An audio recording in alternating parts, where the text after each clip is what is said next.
Welcome to the chosen ones. Obsession is disguised devotion, and some individuals have been constructing quiet temples to you for years without recognizing it. Let it sink in. You are not imagining it. You aren't being paranoid. People are really paying attention to you, and not just a quick peek here and there. No. We are discussing. Scroll back. 5 years on Facebook, sort of observing them. I know your favorite color, yet we've never met. Kind of an obsession. And now for the awkward part. According to behavioral psychology, when admiration grows into obsession, the boundary between love and envy becomes razor thin and hazardous. So why you? Why now? Because, chosen one, you were never intended to fit in. And now that you're gleaming, everyone can't stop watching. But here's when things get crazy. It's not admiration anymore. It's beginning to seem a bit insane there.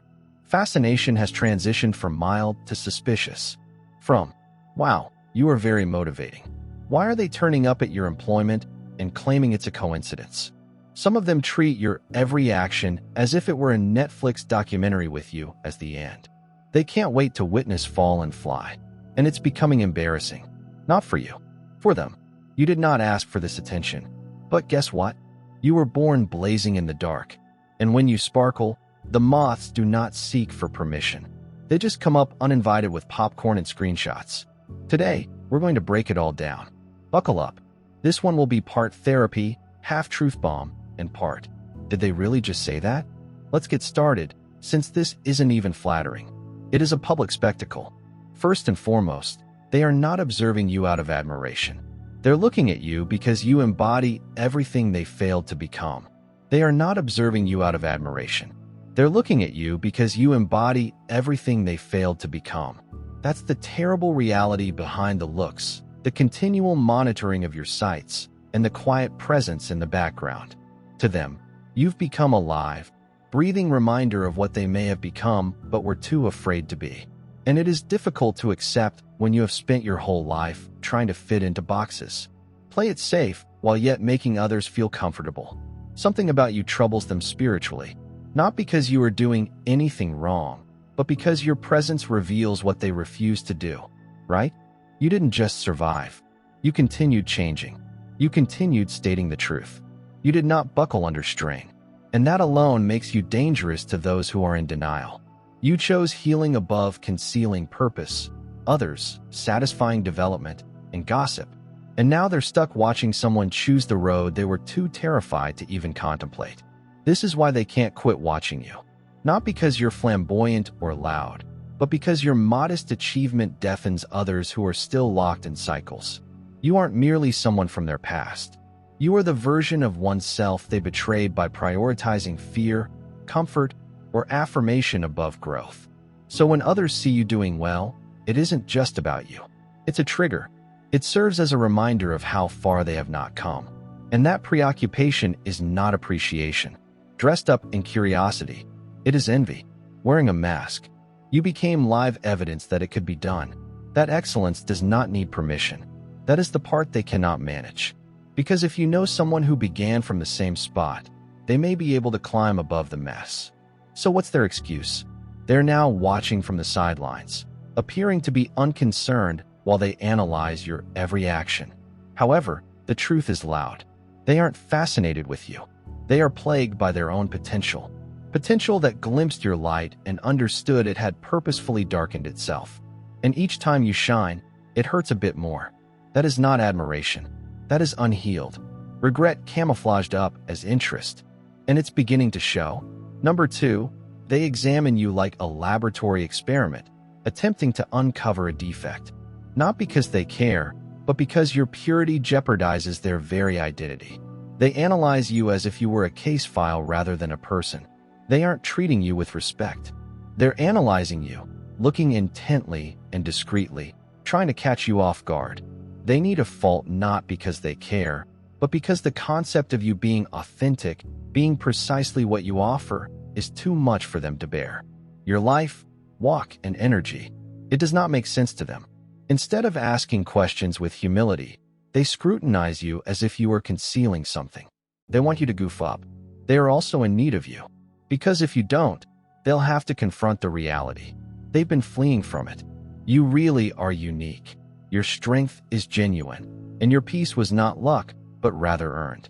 That your progress is not the consequence of phony positivism, but of enduring hell with your soul intact. And this is the bit that keeps them obsessed. Because, deep down, they're seeking fine flaws in your tale to avoid having to amend their own. They want to assume you're putting on a show or spiritually faking it. Because if you're genuine, if you're really walking, if the glow on your face is true and unfiltered, every lie they've told themselves about why they couldn't heal, change, or rise crumbles. They examine you, seeking to discover flaws in your armor, unaware that your scars are not vulnerabilities. They're receipts. They want to disclose something about you, but the true exposure is occurring to them because the more they look for defects in your life, the more their own shortcomings become apparent, and the more they attempt to show you're not who you claim to be. The more it is evident that you have transformed into someone they secretly hope they could be. This is no longer a curiosity. It is insecurity, attempting to acquire control. And the reality is, you passed every silent exam they devised in their thoughts. You were put under their mental microscope, and they couldn't discover a single thing to use against you. That's when it turned from suspicion to obsession. Because what they intended to discredit just confirmed what they dreaded the most. You are just who you claim you are. Number 3, they want to be you, but do not want to go through the same experiences you had to get there. This inconsistency feeds an unhealthy fixation. They want to be you, but not in your method. That is the source of the fixation right there. They enjoy the finished result. You are confident, grounded, self-aware, and respected. However, they wish to skim over everything that contributed to your current state. They see the brilliance, but they do not desire the ashes from whence it came. They recognize your power, but they want nothing to do with the loneliness, heartache, spiritual struggle, betrayal, or nights when you sobbed yourself back to life. They want your brightness, not your gloom. But here's a twist. Your strength did not stem from being loved. It originated from being broken and rebuilt in quiet. They did not witness the evenings when you waged mental conflicts, how you have to unlearn survival, how you continued to show up for life when life failed to show up for you. That sort of expansion is costly, and they are unwilling to pay the price. So their passion is no longer motivated by a sense of respect. It stems from entitlement. They feel they deserve what you have, unaware that who you are now was birthed through spiritual fire. That fixation becomes sour when they discover they can't download your depth. They may mimic your language, aesthetic, and spirit, but they can't be you since you didn't become who you are by copying others. You had to let go of things that shattered your heart, but set your spirit free. They want the fruit, not the roots. And when they discover they can't simply become you by observing you or imitating you, they become upset. They didn't anticipate your life to have so much weight. They believe they could simply take the style and avoid the pain. But essence cannot be counterfeit. And when they realized your power stemmed from really surviving things, they would have given in. It develops into obsession, not because they dislike you, but because they recognize they did not do the job. So they're circling your life like vultures, expecting something will break. Not because they despise you, but because your presence demonstrates they had a choice and chose comfort. And the truth is eating them alive. Number 4, you are evidence that ancestral curses may be broken. That frightens those who continue to be victims of their circumstances. You are real, breathing evidence that generational shifts do not have to be permanent. This is what makes you dangerous. You did not just transform your life. You broke a cycle that was never intended to last another generation, but others inherited dysfunction and handed it forward without inquiry. You stood in the midst of the storm and said, "This ends with me." And that one choice, that spiritual disobedience, made you a problem. In spaces where quiet and pain were accepted, people aren't just intrigued about you. They are spiritually upset by you because, while they continue to blame the past for their inability to change, you are shattering curses they had no idea were bound them. You did not merely cure yourself. You began healing forward and backward, delving into your family history, awakening buried potential, and shaking ancestral pain out of its hiding place. That type of power makes people uneasy, particularly those who profit from the cycle remaining broken. Your life has shown a fact that many people do not want to face. The agony they are experiencing is not inevitable. It is a choice. You decided to address it. They decided to repeat it. And now your mere presence seems like judgment to them. You did not preach. You did not make me feel ashamed. You've just changed. And that's what makes matters worse. Because it implies that they may have, too. So their interest in you is no longer only personal, but also spiritual. You are triggering things in individuals that they have spent decades avoiding. Your change highlights their avoidance, excuses, and commitment to dysfunction. You didn't just burst out. You made war on everything that attempted to make you tiny, subservient, or trapped. And now, folks who used to feel superior are quietly alarmed by how far you've come without their permission. They are watching, but not with adoration. This is spiritual warfare disguised as inquiry.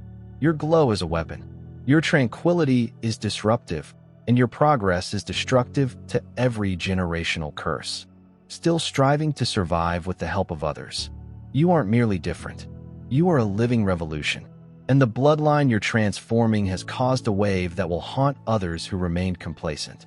Then you ventured to break the spell. Number 5, they belittle what they don't understand, since accepting your change as true would imply that their whole existence was a lie. They don't ridicule you because you're mistaken. They ridicule you because you bring them discomfort. The how you modified the depth. You have the clarity in your eyes. It does not resemble the version of you that people recall. And instead of developing, they'd rather deny your progress so they don't feel tiny in its presence. That is not honesty. That is avoidance. They use terms like odd, too deep, false work, or doing too much because it is simpler than acknowledging they lack the discipline, bravery, or drive to change. Your metamorphosis demonstrates how much they have chosen stagnation and labeled it personality. You confront them in a manner that cannot be shrugged off.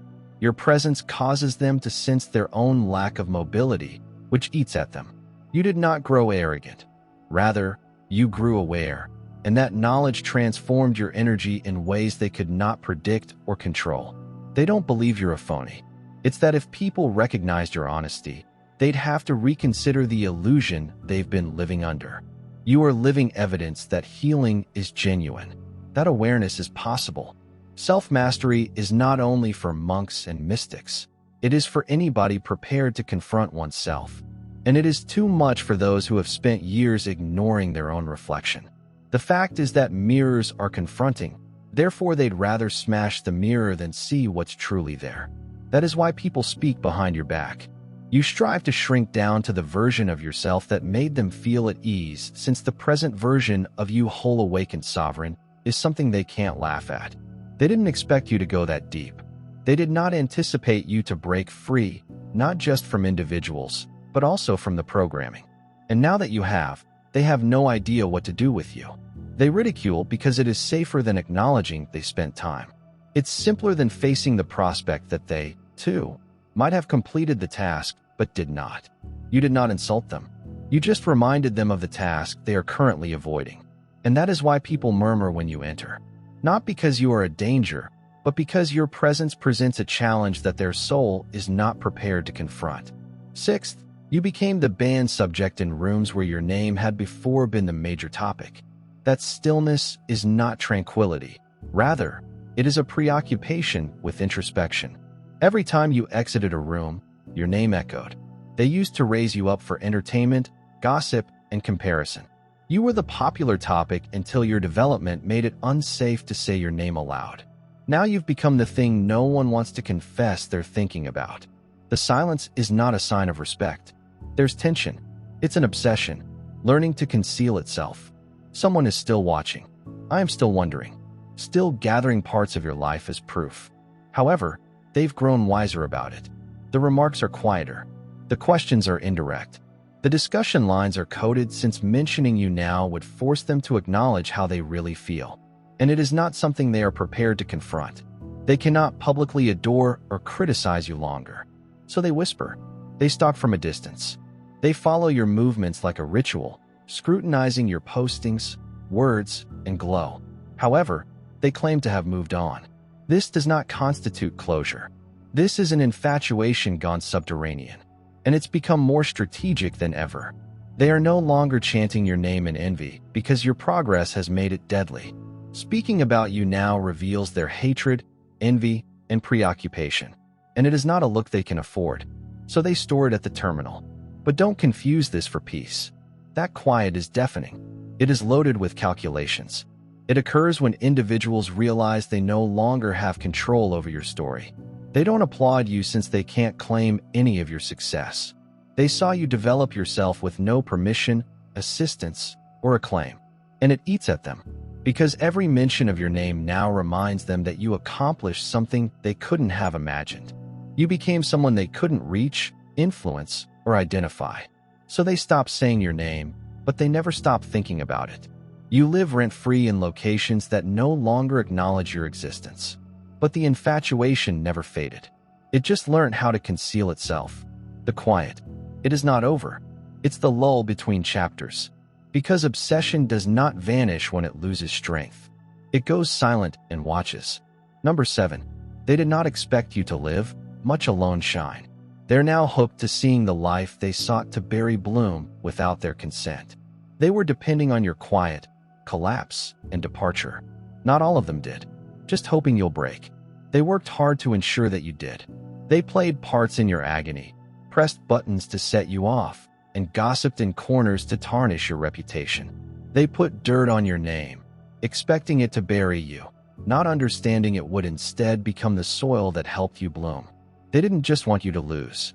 They needed you as well, since your potential endangered their comfort. Your light revealed their shadows.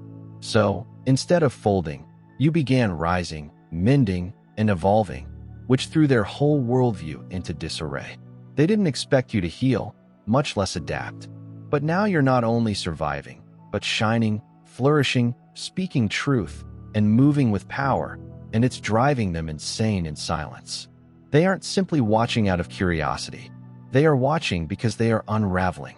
It's a gradual and painful revelation that their attempts to ruin you failed. And not only failed, it backfired. The suffering they believed would break you really strengthened you. That is a kind of resilience they do not grasp. They underestimated you. And now they are stuck seeing a version of you who did not seek vengeance. Just choose resurrection. Every time you share a peace-filled snapshot, every boundary you make, and every ounce of pleasure you emit, it serves as a reminder that the storm they sent you away did not achieve what it was meant to. You healed more loudly than they ever did. And now they are obsessed, watching a life evolve that demonstrates their story about you is false. They can't take their gaze away because what they're seeing is a miracle they never expected. You're blooming without their apologies, beaming without their affirmation, and flourishing in a life they attempted to ruin. That type of response is known as spiritual warfare. It's heavenly, which explains why their infatuation is no longer covert. It's a sign of losing control of a tale they believed they were creating. But the pen is now in your hands, and they're merely bystanders in a film in which the person they attempted to break became the main character. Number 8. You do not remind them of yourself.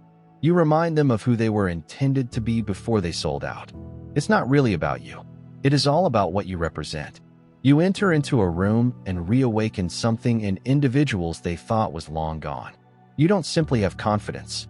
You carry the version of oneself that has abandoned their former fearlessness, honesty, and sense of purpose. However, they eventually traded it in for acceptance, validation at both the safety and surface levels. And now you are a live reminder of all they might have become if they had remained faithful. That is what bothers them. They may easily pretend they dislike you, that you are too much, too passionate, or too idealistic. But they know you didn't come here by chance. You made hard decisions. You've lost folks. You experienced solitude. You turned aside from phony comfort to achieve genuine tranquility. But they didn't. They twisted, compromised, and shrunk. They did what was expected rather than what was best for their soul. And now they are sitting in a life they have settled for, watching you live, the one they once fantasized about. Their preoccupation is a disguised kind of mourning. They are lamenting the self they sacrificed to fit in. And each time you talk, breathe, create, or show up without apology, it pounds on the hidden injuries of underperformance and habit. You are not simply existing. You are resurrecting something. Your spiritual CPR. You revive latent dreams. You awaken inner conflicts. They believe they had already lost, and it's difficult for them to be around. You didn't make them envious. You aroused their conscience. Your independence puts a strain on their justifications. Your bravery exposes their concessions. It is not about being envious of your success or radiance. It's about grieving the inner voice they disregarded to keep comfortable, and now you're a mirror. They are unable to flee. They look not because they are attracted by you, but because you remind them of what they might have been if they hadn't given up the battle. You are more than simply someone people observe. You are someone they feel, and the emotion of sorrow disguised as obsession. Number 9, the obsession becomes stronger as they realize they cannot replicate your essence, because it is frequency rather than performance. At first, they believed they could reproduce it. They examined you like a formula. Speak about how you move. Carry yourself. They believed that if they dressed like you, spoke like you, blogged like you, they would be like you. However, they eventually noticed something alarming. Your power isn't based on your actions. It's in who you are. It is in your frequency. And no matter how well they resemble the outward, they cannot make the within. That's when the fixation becomes nasty. Because essence is not a costume. It's an alignment. You did not just wake up one day dazzling. You paid for the frequency, stillness, grief, and brutal honesty. You adjusted yourself via spiritual battle and self-confrontation. Your item was earned. Your intuition was strengthened. Your radiance is electric, not aesthetic. And it is the part they can't duplicate, no matter how close they are to you. They may mimic your captions, use your lingo, and even take your spiritual lexicon. However, it falls flat when it comes from them because people can tell the difference between someone who reads a script and someone who speaks from the heart. They can tell when someone is embracing truth versus acting it. And here is when your essence rips the imitation game wide open. You aren't merely different. You are programmed differently. Your body language speaks louder than your words. Your energy enters the room ahead of you, changing the atmosphere, disturbing the fake, and unveiling the hidden. That is not something you can teach. That is frequency. And others who attempt to imitate are learning the hard way. Frequency cannot be faked. So now they're furious, not just at you, but at themselves for assuming that style could take the place of soul. They are upset because they believed success, influence, or attention were the ultimate aim. But you've shown to them that genuine power is spiritual, and spiritual strength does not come from imitation. It stems from integrity. They are obsessive because, deep down, they desire the genuine thing, but not the path that leads to it. So they settle for performance, knowing that it will never be as powerful as your presence is. And that reality keeps them watching and simmering. Number 10, you express judgment without saying anything. Your integrity reveals the compromises they make every day. You don't need to say anything. Simply being present might make someone uneasy. Not because you're doing anything wrong, but because your energy is pure, your path is clear, and your integrity speaks volumes without saying a word. You step into the room, and individuals are immediately exposed, not by you, but by their own internal turmoil. You did not call them out, but they felt like you did.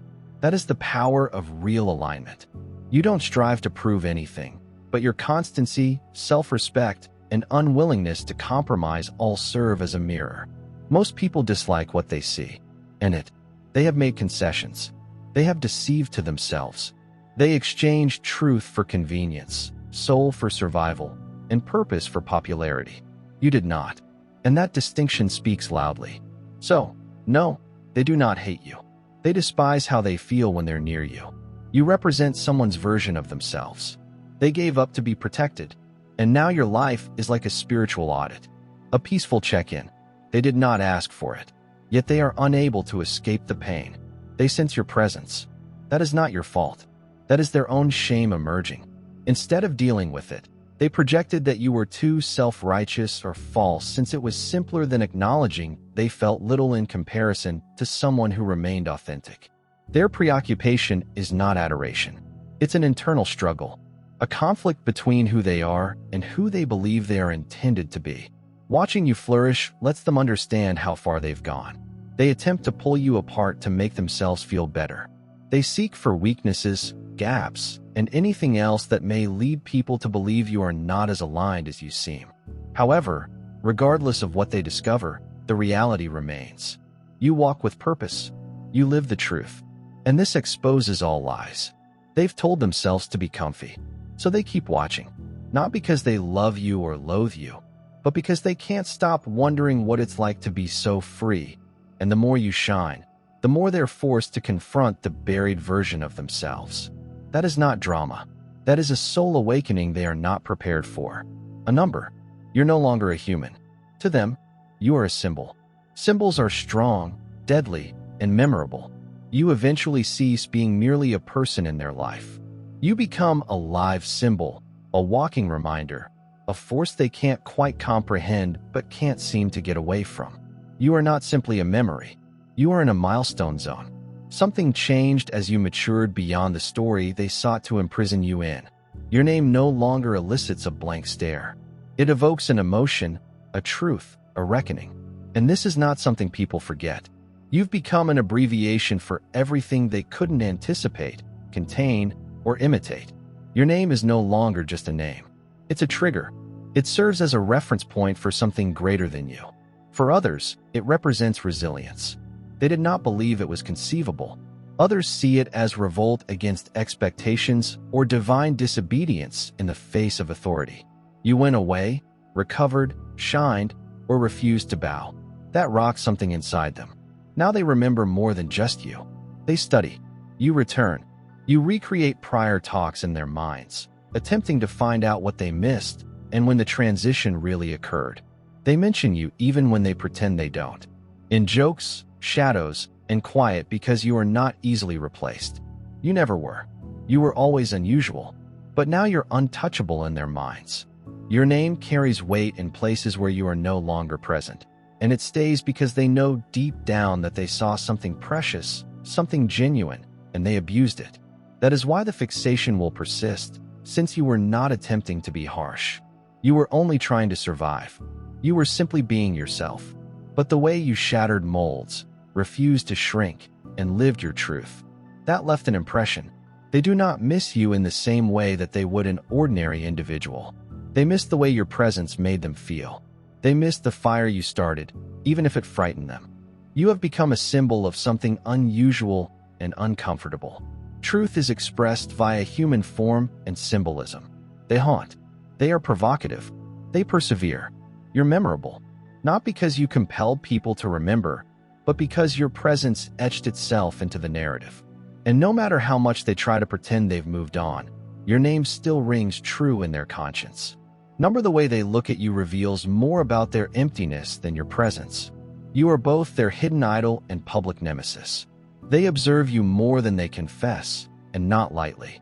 It's intense, calculated, and driven by a peculiar hunger. They do not even comprehend themselves. They track your postings, analyze your language, and examine your glow. And it's not because they despise you. That is the tale they will tell. It's because deep down, you've become the blueprint for a version of yourself that they don't know how to achieve. You have something they can't purchase, such as a false or forced piece that was not handed to them. It was earned. Confidence. That is obvious, even if it is not very loud. Grace is under strain. Wisdom that is genuine even without appreciation. You don't just survive. You embody the truth. And this bothers them since they desire it so much. Instead of learning from you, they use your light as a threat. Because openly admiring you would imply giving up one's ego. And their pride will not allow them do so.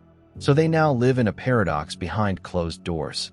They imitate your manner, parrot your words, and even change their views due to your influence. However, in public, they must keep their distance. Roll their eyes.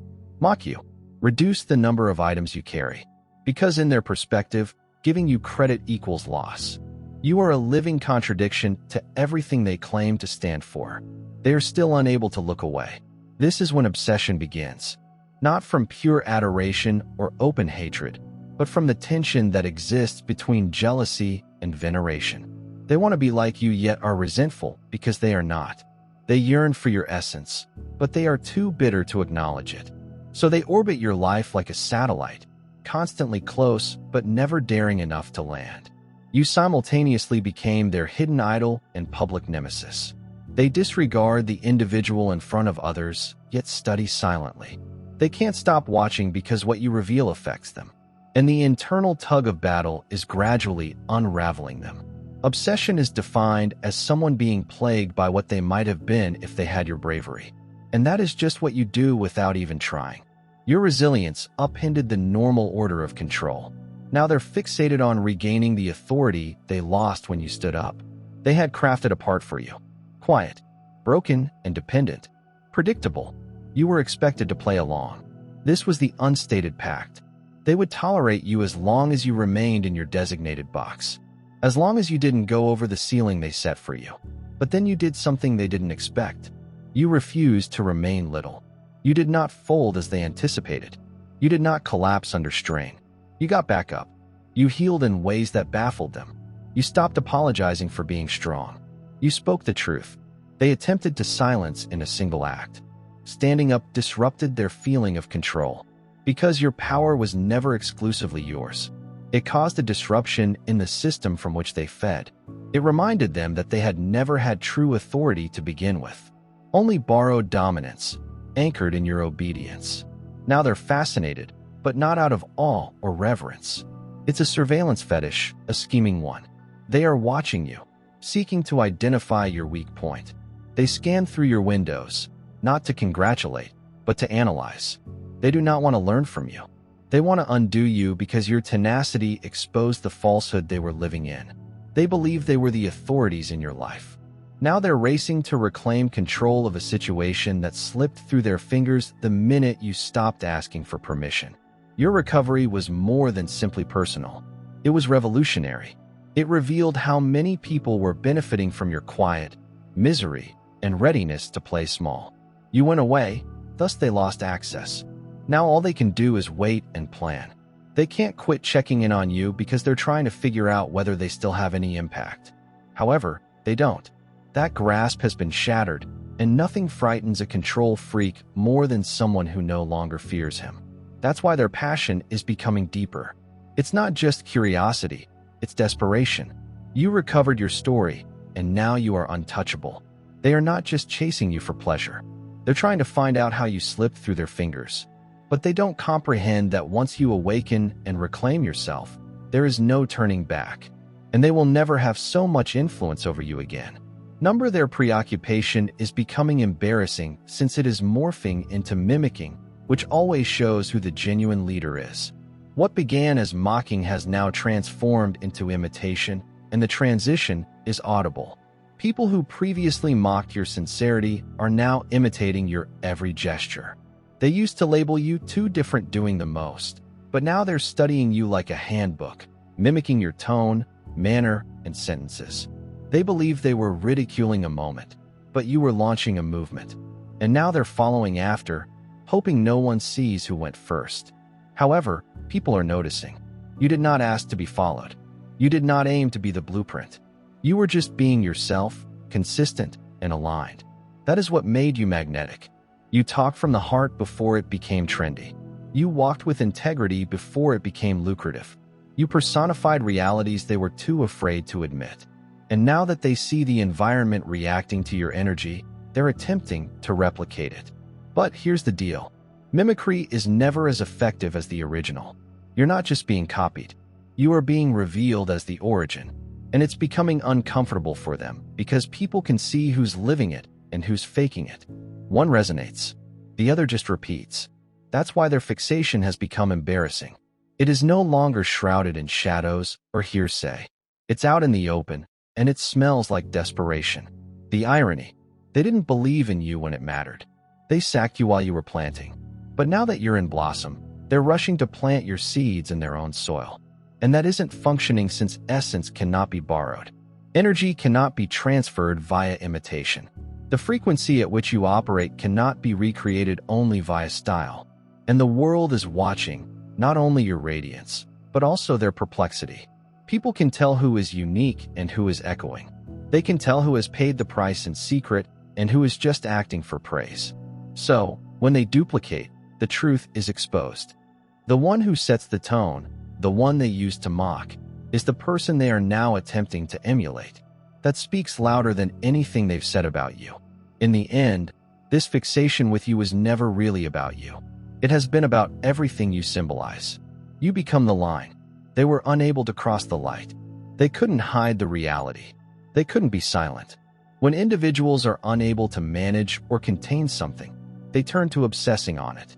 Not with love, not necessarily with hatred, but with a raw, conflicted combination of envy, adoration, anger, and unresolved grief. Your growth changed the narrative people told themselves. Your development rendered their stagnation difficult to ignore. You pushed their comfort zones by living your truth unashamedly. You didn't beg for attention. You begged for freedom.